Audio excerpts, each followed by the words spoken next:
કાંકરેજ મામલતદારના હસ્તે ધ્વજવંદન કાર્યક્રમ યોજાયો। કાંકરેજના બુકોલી ગામે આવેલ બુકોલી પે કેન્દ્ર શાળામાં ધ્વજવંદન કાર્યક્રમ પોલીસ સ્ટાફ અને નેતાઓ સહિત અધિકારીઓ ઉપસ્થિત રહ્યા। કાંકરેજમાં તાલુકા કક્ષાનો ધ્વજવંદન કાર્યક્રમ બુકોલી ગામે યોજાયો। કાંકરેજ મામલતદારના હસ્તે ધ્વજવંદન કાર્યક્રમ યોજાયો। કાંકરેજના બુકોલી ગામે આવેલ બુકોલી પે કેન્દ્ર શાળામાં ધ્વજવંદન કાર્યક્રમ પોલીસ સ્ટાફ અને નેતાઓ સહિત અધિકારીઓ ઉપસ્થિત રહ્યા છે। 76મા પ્રજાસત્તાક દિવસની તાલુકા કક્ષાની ઉજવણી બુકોલી ખાતે કરાઈ હતી। કાર્યક્રમમાં દેશભક્તિના વિવિધ કાર્યક્રમ યોજાયા હતા।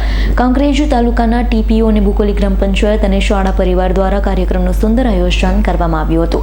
20મી જાન્યુઆરી 2025નો પ્રજાસત્તાક દિવસ ગણતંત્ર દિવસ બુકોલી પે સેન્ટર શાળા તાલુકો કાંકરેજ મુકામે યોજવામાં આવ્યો। ગામ લોકોનો ખૂબ જ સહકાર મળ્યો। શાળા પરિવારે પણ ખૂબ જ મહેનત કરી, બાળકોએ પણ ઉત્સાહભેર ભાગ લીધો। આજુબાજુના ગામોએ પણ સરસ ઉત્સાહપૂર્વક આ કાર્યક્રમને રાષ્ટ્રીય તહેવારને ઉજવણી કરવામાં આવી છે।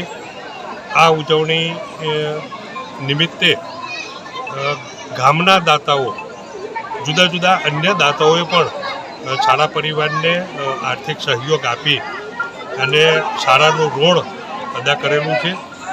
તાલુકા કક્ષાનો કાર્યક્રમ જે અમારી અપેક્ષા હતી એના કરતાં પણ બહુ સરસ ઉત્સાહથી ગામ લોકોએ પણ સરાહનીય રીતે ઉજવ્યો છે।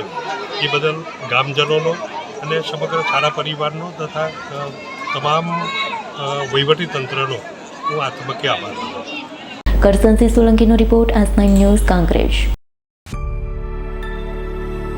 અમારી તમામ માહિતીથી અપડેટ રહેવા માટે જોડાયેલા રહો S9 ન્યૂઝ સાથે।